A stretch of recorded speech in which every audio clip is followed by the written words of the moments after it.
parte que es la neuroeducación en los procesos de enseñanza-aprendizaje.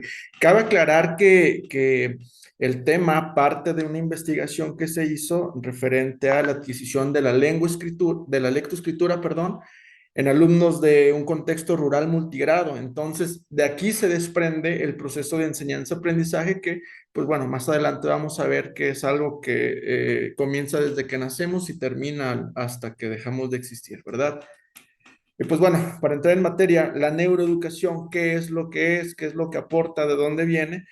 Pues mire, la neuroeducación parte de la neurociencia, el estudio del cerebro como tal, ¿no? Y se desprende en dos partes, o llega a dos partes, lo que es la psicología y en este caso la pedagogía. Y de aquí nace la parte más importante, al menos yo que estoy del lado de la docencia, en el cual encuentro completamente la importancia del cerebro en el proceso de enseñanza-aprendizaje. Muchas de las veces nos enfocamos en temas que son ajenos a, que no podemos resolver, que no están en nuestras manos. Sin embargo, aquí la neurociencia nos da la posibilidad, con un fundamento científico, llevar a cabo todas estas corrientes pedagógicas y sobre todo vivirlas dentro de.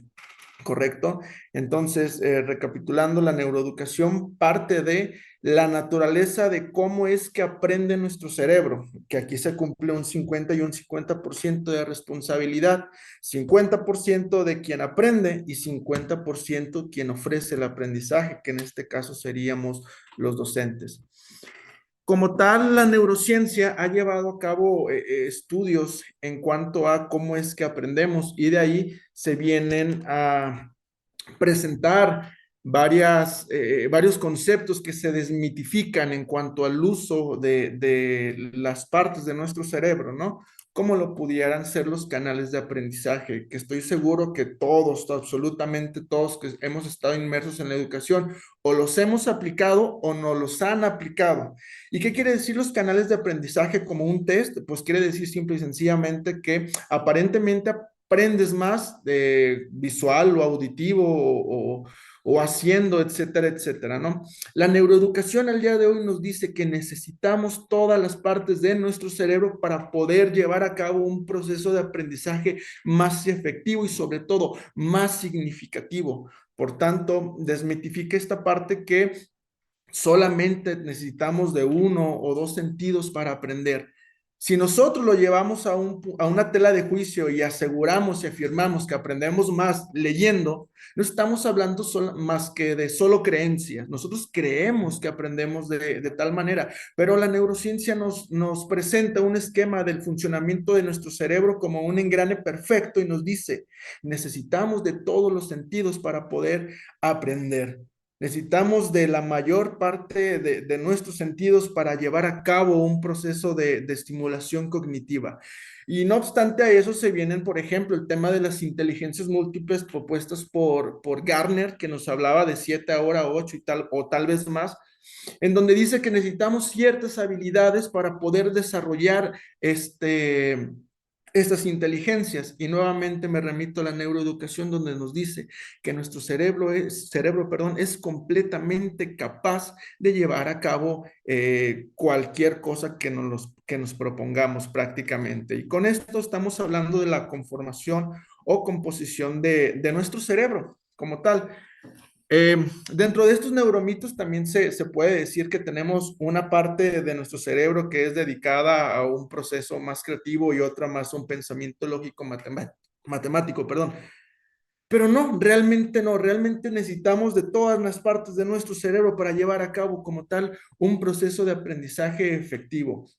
Por ejemplo, en este apartado analizamos los cuatro lóbulos que tenemos en nuestro cerebro, el frontal, el parietal, el occipital y el temporal, que como lo decía hace un momento, necesitan información del uno y del otro para poder llevar a cabo la ejecución de un aprendizaje. Porque, por ejemplo, el lóbulo temporal se refiere a todo lo que va a reconocer caras, a reconocer voces, que pues ahí si lo llevamos a la aplicación, estamos involucrando más de un sentido. El occipital tiene que ver con todo lo referido a la visión, lo que procesa, los colores, etcétera, etcétera. Y el lóbulo frontal, pues se encarga de digerir toda esta información. Por lo tanto, afirmamos que necesitamos de todos nuestros sentidos para poder crear aprendizaje. Alguna vez me comentaban de que un profesor, a mí de qué me sirve saber todo esto de cómo funciona el cerebro. Y yo lo meto dentro de una analogía, ¿no? Por ejemplo, con el coche. Nadie, absolutamente nadie quiere quedarse varado a mitad de la autopista, a mitad de la noche, ¿cierto? Sabemos que tenemos un coche y sabemos subirnos y depende si manejas estándar automático, meter primera, sacar el embrague y darle hacia adelante, ¿no? Pero cuando ya llegamos a un proceso que va más allá de ese entendimiento, como es el conocimiento del motor, claro que nos sirve saber el funcionamiento del mismo para poder solucionar problemáticas que no están en mi zona, que no dependen de mí o de mi práctica en el proceso de enseñanza-aprendizaje. Así podemos entender sobre todo la variedad tan maravillosa que existen de nuestros alumnos, partiendo de los contextos, las culturas, las familias, etcétera, etcétera. Una vez que ya entendimos que necesitamos de todo nuestro cerebro para llevar a cabo un proceso de enseñanza-aprendizaje, nos vamos a lo que es la sinapsis cerebral. La sinapsis cerebral data de las conexiones que hay entre una neurona y otra, esas conexiones que se pueden generar a raíz de un conocimiento que ya tenemos para poder evolucionarlo un punto más allá, ¿no? Se dice que tenemos alrededor de 85.000 millones de neuronas, pero no solo eso es lo importante o lo maravilloso del aprendizaje, sino que podemos generar alrededor de 200 billones de conexiones neuronales que nos pueden servir, obviamente, les decía un momento, para codificar, adquirir un conocimiento, reconstruirlo, consolidarlo o incluso recuperarlo cuando lo necesitemos, ¿no? Dentro de este proceso de la sinapsis cerebral, en términos un poquito más técnicos, se dice que necesitamos de dos partes importantes de la neurona, los axones y las dendritas. Las dendritas son como unas ramitas, así como los que se ven en la imagen, que salen, que son los que interfieren o interactúan con estímulos eléctricos, ¿no? Y los axones es el cableado por donde se transfiere toda la información. La mielina son de esas sustancias que se generan en nuestro cerebro al hacer como actividad física, al producir, por ejemplo, actividades de recompensa positiva que nos causen la segregación de dopamina, noradrenalina, etcétera, etcétera, que eso hace que nuestro cerebro esté más preparado para recibir el conocimiento. Coloquialmente lo pudiéramos decir como preparar la tierra para sembrar. En términos técnicos les decía, entonces las dendritas, estas ramitas reciben la información y después la envían mediante los axones, este cableado largo, y esto va mediante la segregación de sustancias tan importantes como la mielina, en donde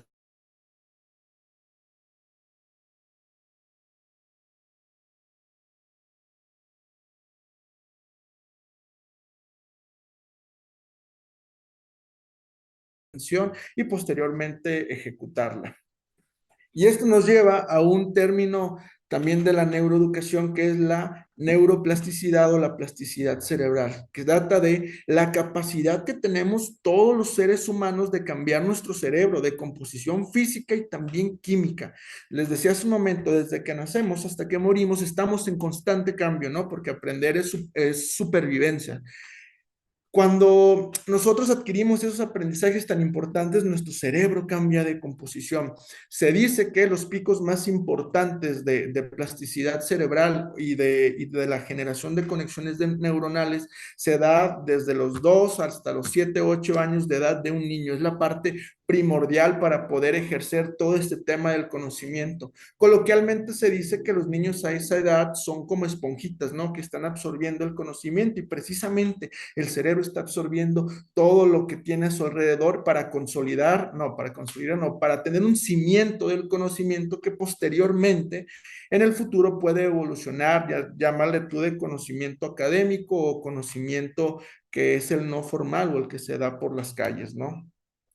Todo esto lo hilo un poco con la presentación del máster que hace un momento estaba platicando todos estos fundamentos de las emociones y creo que es lo fundamental en cuanto a la adquisición de un conocimiento. Aprendemos de dos formas, a la buena y a la mala. No hay de otra. Nosotros podemos hacer un ejercicio de introspección Y podemos recordar algún maestro que nos expuso o algún maestro que nos hizo sentir inseguros, etcétera, etcétera. Y está muy claro, a lo mejor no nos acordamos del conocimiento, pero sí nos acordamos de la situación. Pues bueno, así mismo pasa con el aprendizaje positivo. La neurociencia nos explica que tenemos un segundo cerebro, el sistema límbico, que se data de la amígdala o el hipocampo, quien se encarga de recuperar estos recuerdos que se traducen en conocimiento y se aplican cuando se deben, ¿no? Entonces, la manera en como yo presento el conocimiento a mis alumnos es sumamente importante para llevar a cabo un proceso de enseñanza-aprendizaje positivo, que el alumno se sienta seguro dentro del término de la educación. Normalmente podemos, repito, evocar historias en las cuales las peores experiencias, las más marcadas de manera negativa, se viven dentro de la escuela. Entonces, si el maestro aquí tiene la oportunidad tan, pero tan importante de poder convertir una experiencia de aprendizaje en algo positivo, que repito, es algo que va a evolucionar y va a generar muchísimas más conexiones neuronales para bien. ¿Correcto? Les decía aquí en la diapositiva, tenemos dos formas de aprender, que es mediante la motivación o mediante el miedo.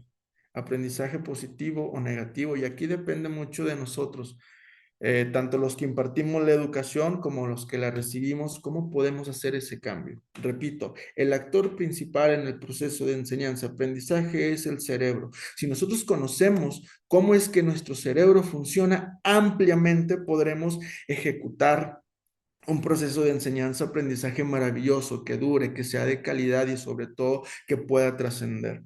Y ahora viene la parte un poquito más importante, ¿no? Ok, ¿cómo lo aplico? Ya más o menos, a grosso modo, muy a grosso modo, dijimos cómo es que puede generar este funcionamiento del cerebro al adquirir el conocimiento. Ahora viene la parte un poquito más desafiante, que es cómo lo aplicamos, ¿no?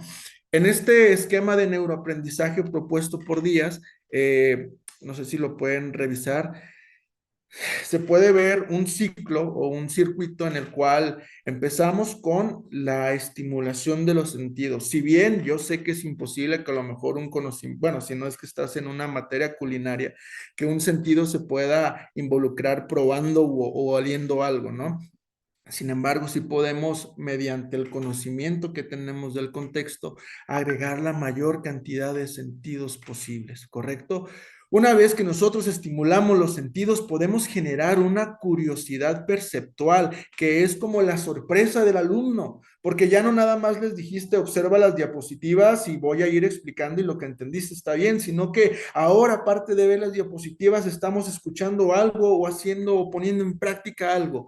Generamos esta curiosidad perceptual, que es la sorpresa del alumno, para después volverla epistémica, que es cómo o qué es lo que vamos a conocer, ¿correcto? Para después entrar a un sistema activador reticulador que prácticamente hace que lo demás deje de existir y me pueda focalizar solamente en lo que estoy.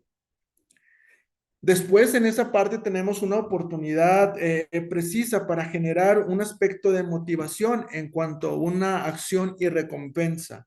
Mientras los alumnos empiezan a generar algo, nosotros podemos dar estímulos positivos, partiendo de qué estás haciendo, cómo lo estás haciendo y qué bien lo estás haciendo, para después de ese proceso, pues volver a un tema de cognición que parte de la memoria declarativa y la memoria procedimental, perdón, que son de los hechos y de las estrategias y habilidades que el alumno está generando a partir de su propio conocimiento o su propio proceso.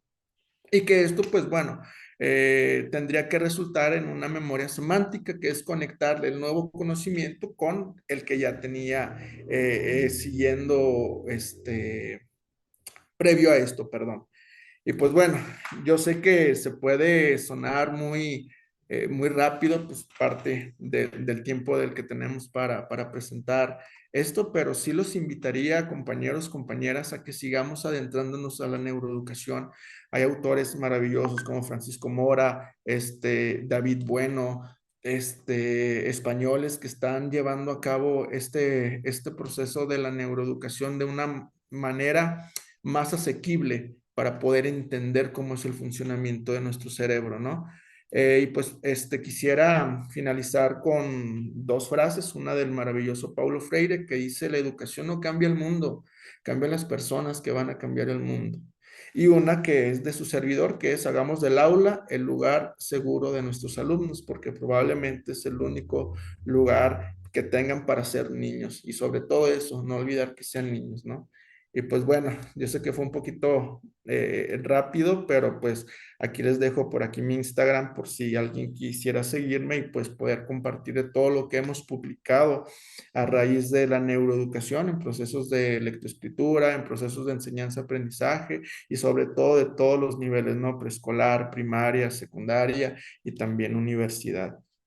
Quiero agradecer a la organización por este espacio y pues bueno, saludos desde Jalisco, México. Fue un gusto compartir un poquito de la neuroeducación con ustedes. Gracias.